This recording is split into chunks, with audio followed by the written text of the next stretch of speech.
رسول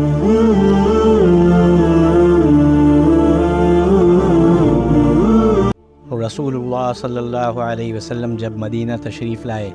تو پہلے اپنے ننیحال میں اترے جو انصار تھے، اور وہاں آپ نے 16 یا 17 ماہ بیت المقدس کی طرف منہ کر کے نماز پڑھی، اور آپ کی خواہش تھی کہ آپ کا قبلہ بیت اللہ کی طرف ہو۔ جب بیت اللہ کی طرف نماز پڑھنے کا حکم ہو گیا تو سب سے پہلی نماز جو آپ نے بیت اللہ کی طرف پڑھی عصر کی نماز تھی۔ وہاں آپ صلی اللہ علیہ وسلم کے ساتھ لوگوں نے بھی نماز پڑھی۔ پھر آپ کے ساتھ نماز پڑھنے والوں میں سے ایک آدمی نکلا اور اس کا مسجد بنی حارثہ کی طرف گزر ہوا تو وہ لوگ رکوع میں تھے۔ وہ بولا کہ میں اللہ کی گواہی دیتا ہوں کہ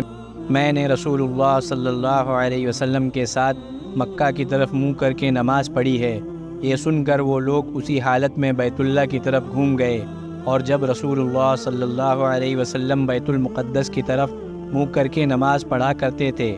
یہود اور عیسائی خوش ہوتے تھے، مگر جب آپ صلی اللہ علیہ وسلم نے بیت اللہ کی طرف منہ پھیر لیا انہیں یہ امر ناگوار ہوا۔ ظہیر ایک راوی کہتے ہیں کہ ہم سے ابو اسحاق نے برا سے حدیث بھی نقل کی ہے